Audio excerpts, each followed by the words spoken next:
All right, today we are diving into one of the most powerful redemption stories ever told, the journey of Simon Peter. We're going to trace his path from this really devastating failure all the way to becoming the rock of the early church. We'll be pulling from the Gospels of Matthew, Luke, and John, and even the book of Acts to get the full picture. And this quote right here, this is the heart of the whole thing. See, this isn't just some story about a guy who lived 2,000 years ago. It's a story that shows us, that shows you, that failure is never, ever the final word with Jesus. It's all about how the very people who fall the hardest can be lifted up to build something incredible. So, let's set the stage. Picture this. It's the Last Supper. Jesus has just dropped a bombshell on his closest friends. He tells them they're all about to abandon him. And you can imagine the shock in the room. But one disciple, Peter, he just can't stomach it. No way.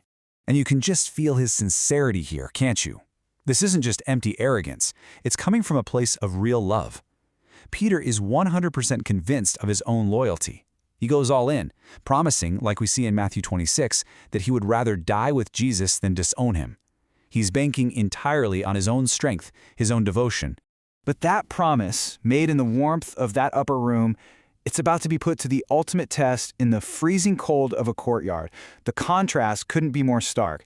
And in just a few short hours, everything is going to change. So Jesus has been arrested. And Luke chapter 22 tells us that Peter follows along, but he keeps his distance. He ends up in the high priest's courtyard, trying to warm his hands by a charcoal fire, completely surrounded by strangers. The whole atmosphere is just tense and incredibly dangerous. And right here, by this fire, he's going to face 3 questions. And 3 times, just like Jesus said would happen, he's going to deny he even knows the man he had just promised he would die for. First, a servant girl points him out, then another person, then a third. And with every accusation, you can see Peter's fear just spiral. His denials get more and more frantic. That courage that was so bold just hours before, it completely vanishes in the face of fear. Then the rooster crows. And in that exact instant, Luke tells us that Jesus, as he's being led away, turns and looks directly at Peter. Imagine that look. It wasn't a look of anger. It was a look that made everything crash down on Peter. He remembered Jesus' words, and the crushing weight of what he'd just done sends him running out into the night, just weeping his heart out. And this is where the story gets really personal, isn't it? We've all had moments like that. A time where what we did just didn't line up with who we wanted to be. A failure so big we thought, that's it, I'm done. There's no coming back from this. We just quietly take ourselves out of the game. But here's the beautiful part. Peter's story doesn't end in that courtyard of tears. No. After the resurrection, we find him back on the Sea of Galilee, fishing.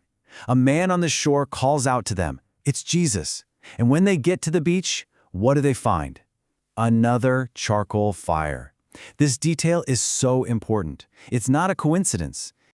You see, Jesus intentionally brings Peter right back to a scene that echoes his greatest failure.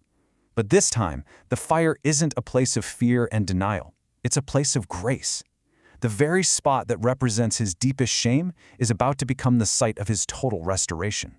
As John chapter 21 tells it, Jesus asks Peter a question 3 times, one for each denial. Do you love me? He isn't trying to shame Peter here, he's trying to heal him. And with every one of Peter's heartfelt answers, Jesus gives him a new purpose, a new commission. He restores the relationship, and then he renews the calling. So it's absolutely crucial to get this. That breakfast on the beach wasn't just about forgiveness. It was about preparation. It was about getting Peter ready to step into the calling that Jesus had for him all along, long before he ever failed. Remember this from Matthew 16? Jesus had already named him Peter, which means rock. He saw the foundation in Peter, even when Peter was acting more like shifting sand. His failure in the courtyard didn't cancel God's calling on his life.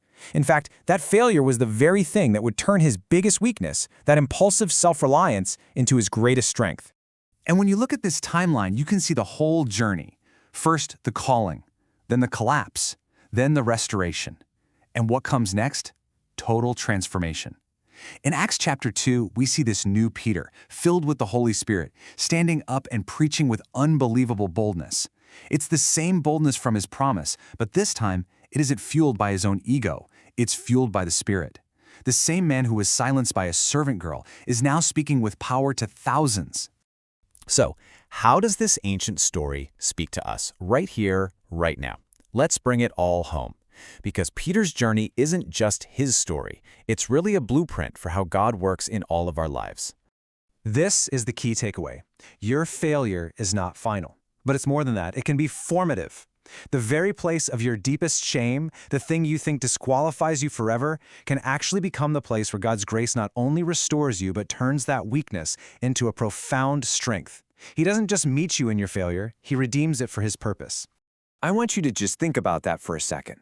Picture him, right now, not with the look of condemnation, but with that same gentle, restorative look He gave Peter. He's not asking for your promises of perfection, He's just asking for your heart. And, maybe the best response we can have is the same one Peter finally gave. Not some bold, self-reliant promise, but just a humble, honest confession. Lord, you know everything about me. You know my strengths, you know my mess-ups, my failures, and you know my love. You know that I love you.